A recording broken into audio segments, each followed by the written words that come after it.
এই যে 9 দিন পর গা ধুচ্ছে ভোলা 9 দিন পর গা ধুচ্ছে এই দেখো কি অবস্থা 20 টাকা হয়েছে ইয়া কন্ট্রাক্ট যদি গাও জল ঢালি দেয় তাহলে 20 টাকা দেবো মানে এবার মুখ দেখাবো না হ্যাঁ জয় শ্রীরাম কবু হ্যাঁ হ্যাঁ এই যে সাক্ষী আমার ভাগ্নিয়া তারপরে এই যে কি নাম গুড্ডু যুবরাজ যুবরাজ দেখো এই যে ইউটিউবে যাবে এটা ইউটিউবে যাবে হ্যাঁ যুবরাজ না প্রতীক হ্যাঁ জয় শ্রীরাম কয়ে গাও জল দিতে এক নাও ঠান্ডা লাগবে না হ্যাঁ সমস্যা নেই দে ওতে ওইটা দিত হ্যাঁ ওইটা দিত এটা নে তুই ইয়েও করতে তোমার ভিডিও শেষ হয়ে যাবি জয় শ্রীরাম কও জয় শ্রীরাম কও না কই করছি আমি শুনি নাই জয় শ্রীরাম কও হ্যাঁ আর এখনো ঠান্ডা লাগবে না হ্যাঁ দেখি কি সাহস রে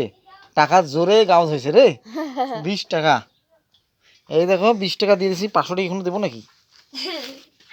এইখানে দিয়ে দেবো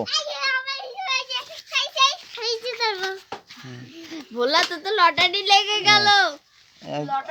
20 টাকা দেবো 500 টাকা দরকার পড়লে দিয়ে দেবো এখানে দিয়ে দেবো এবার পোশাক করে দিছি ভোলার গাঁত পোশাক করে দিছি রে তুমি তো অনেক দুষ্টু ভাইয়া তুই মজার তাই না তুমি মজার তুমি বদমাইশ শেয়ার করলা তুই গা ধুচ্ছে ভালো লাগেছে হ্যাঁ 9 দিন পর গা ধোয়ার অনুভূতি কি ভালো প্রতিদিনে গা ধুবো যেদিন যেদিন গাও ধোবার মনে হবে সেদিন ধুন যেদিন মনে হবে সেদিন ধুবা না হ্যাঁ মুই এত টাকা রাজা তুই তোমার বাড়ি কি শ্যামপুর জি ও শ্যামপুর না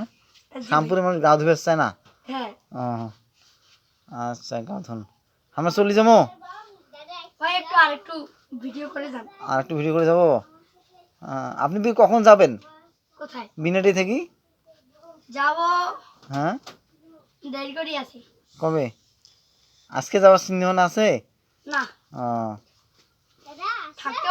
থাকতেও পারে ও বাবা রে যাইতেও পারে থাকতেও পারে না তাহলে আর গাও জল আমি চলে যাই হয়েছে গা ধোয়া লাগবে মোছা লাগবে না ঠান্ডা লাগেছে আরেকবার জল ঢেলে দিয়ে চলে যাই আমরা এ বাবা চলে যাই গা ধোয়াইছি আরেকবার জল ঢেলে দিলে আচ্ছা যাও দিয়েছো এই যে এইবার দিবে জল ঢালি জয় শ্রীরাম হ্যাঁ জয় শ্রীরাম দিলে এক না ঠান্ডা লাগবে না হ্যাঁ আরেকবার দাও জয় শ্রীরাম করে ঠান্ডা লাগে হ্যাঁ ঠিক আছে দেখান একটু হাসি দাও হ্যাঁ ঠিক আছে চলে গেলাম হ্যাঁ